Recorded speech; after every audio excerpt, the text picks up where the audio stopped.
Okay, so this next part is for our vet techs. So let's say our client has been checked in, we have a clipboard, they've been announced over the intercom. The next thing we'd want to do, of course, is send someone up to get a weight. But one thing we do like to do, it's a new feature, you can right click and change the appointment status, and you can put what room you're going to be in. So let's say we're going to bring Rover into room 1 to meet you. You can go ahead and change it to room 1. And that'll let everybody know where you guys are. I think this will also be a nice feature for discharges, and probably think of some other ways to use it, but so far this is what we got. So we've changed it that we're gonna be in room 1. Our technician who's walked up front, of course, is getting a weight, greeting a client, doing all those great things. As they come back in the room, the nurse that's at the computer will go ahead, and you double clicked on the pet. We're in this clinical exam tab again, and we need to finish filling out our history. So while our first nurse is getting vitals, you're going to be finishing the history. So you can see CCS has already filled out all of the first part. So same thing, you're going to tab through. Are they approving or declining early detection screening? You can say they approved it. Would they like influenza? Say no. Do they have any current medications? Answer that. If they need any more, things like that.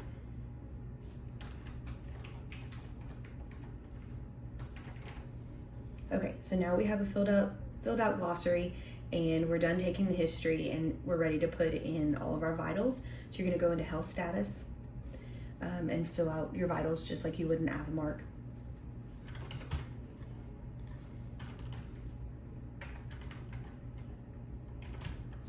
This one is new, attitude.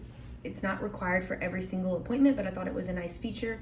We can choose if they're BAR, QAR, etc. It's a wellness, so let's just say we have a nice BAR dog that's here for the wellness. Of course, BCS and then CRT. You're gonna pick what you get for that, and we'll go ahead and add it. So now we have our vitals, we have our subjective section filled out, and we're not gonna print out another sheet. At this point, you would just go and speak to your veterinarian about the history and start the appointment. Once you guys are back in the appointment, you use your soap notes just like you would in AVImark. Objective, you can search for your template up here. It's going to be your physical exam. So what I have this set up as is every single body system is marked as W&L.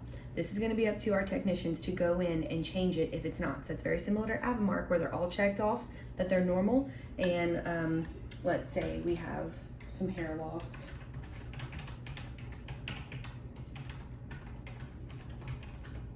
So we'll go ahead and put in those notes as we do our physical exam.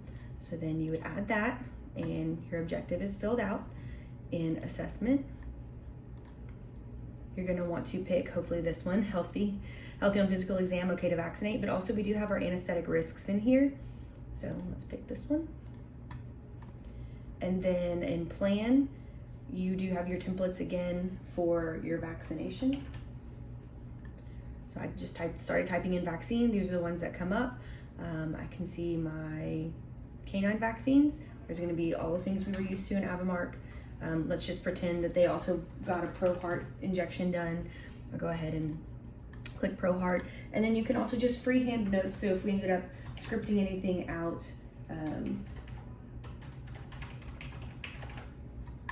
that's in there the way we need to, and then we would add it. So that is a filled out medical history. And next we're going to talk a little bit about billing.